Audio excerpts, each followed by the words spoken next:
পৃথিবী যতই কিয়ামতের দিকে এগিয়ে যাচ্ছে ততই বাড়ছে ফিতনা। আর এসব ফিতনা থেকে হাজার হাজার গুণ বড় ফিতনার নাম দাজ্জাল।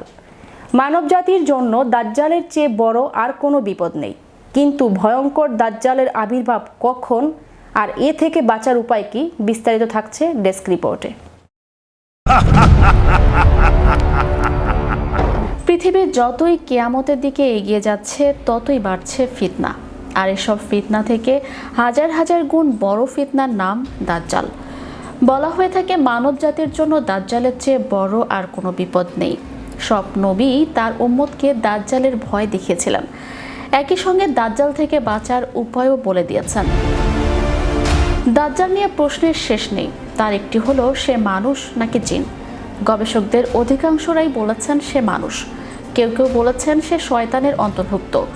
কেউ বলছেন মানুষের মতো দেখতে হলেও দাজ্জাল ভয়ানক এক প্রাণী, এমনই ভয়ানক যা আগে কখনো দেখেনি বিশ্ব। এক চোখ কানা দাজ্জালকে পৃথিবীরই কোনো এক দ্বীপে তাকে আটকে রাখা হয়েছে। ইসলাম ধর্ম মতে কিয়ামতের আগে দাজ্জালকে ছেড়ে দেওয়া হবে। সে প্রভুত্ব দাবি করবে এবং সারা পৃথিবীতে ত্রাস সৃষ্টি করবে। তার অনেক অলৌকিক ক্ষমতা থাকবে, এমনকি দাজ্জাল থামিয়ে দিতে পারবে সূর্যের চলাচল। এত ক্ষমতাধর দাজ্জাল সারা পৃথিবী চষে বেড়ালেও দুটি শহরে কখনো প্রবেশ করতে পারবে না। সেগুলো হলো মক্কা ও মদিনা। দাজ্জালের অবস্থান কোথায় সুনির্দিষ্টভাবে তা কারোরই জানা নেই। তবে একজন শীর্ষ ইহুদি ধর্মযাজক দাবি করেছেন দাজ্জালের সঙ্গে তার সাক্ষাৎ হয়েছে। চেম ক্যানিভস্কি নামের ওই ইহুদি ধর্মযাজক দাজ্জালের যে বর্ণনা দিয়েছেন তার সঙ্গে মিলে যায় রাসূল সাল্লাল্লাহু আলাইহি সাল্লামের দেয়া বর্ণনা। মনে করা হচ্ছে দাজ্জালের সঙ্গে ইতোমধ্যেই ইহুদিদের যোগাযোগ শুরু হয়ে গেছে।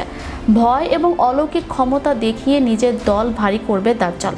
তবে প্রকৃত মুসলমানরা তার ফাঁদে পা দেবে না। তার অধিকাংশ অনুসারী হবে ইহুদি, অনারব ও তুর্কিদের মধ্য থেকে। রাসূল সাল্লাল্লাহু আলাইহি সাল্লাম বলেছেন তার উম্মতের মধ্যে ৭০,০০০ লোক দাজ্জালের অনুসরণ করবে। মিথ্যে জান্নাত জাহান্নামের চিত্র দেখিয়ে সে মুমিনকে বিভ্রান্ত করবে। দাজ্জালের আবির্ভাব কিয়ামতের বড় আলামত। তাই এ থেকে রাসূল সাল্লাল্লাহু আলাইহি সাল্লাম আল্লাহর কাছে আশ্রয় চাইতেন এবং সাহাবীদেরকেও একই নির্দেশনা দিয়েছেন। ব্যাপক ক্ষমতাধর হলেও শেষ পর্যন্ত দাজ্জাল তেমন কিছুই করতে পারবে না। তার শেষ সময় পৃথিবীতে অবতরণ করবেন ঈসা আলাইহিস সালাম। তার হাতেই হবে দাজ্জালের সলিল সমাধি। দাজ্জাল থেকে পরিত্রাণের উপায় কি?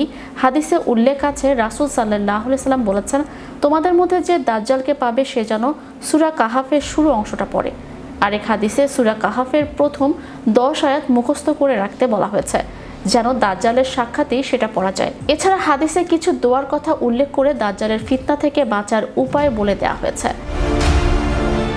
বাইবেলে দাজ্জালকে বলা হচ্ছে অ্যান্টিক্রাইস্ট। খ্রিস্টীয় ঐতিহ্য অনুসারে শেষ বিচারের পূর্ববর্তী সময়টাতে এই অ্যান্টিক্রাইস্টের নেতৃত্বে এক ভয়ানক রাজত্ব প্রতিষ্ঠিত হবে। Magic Bangla TV news desk.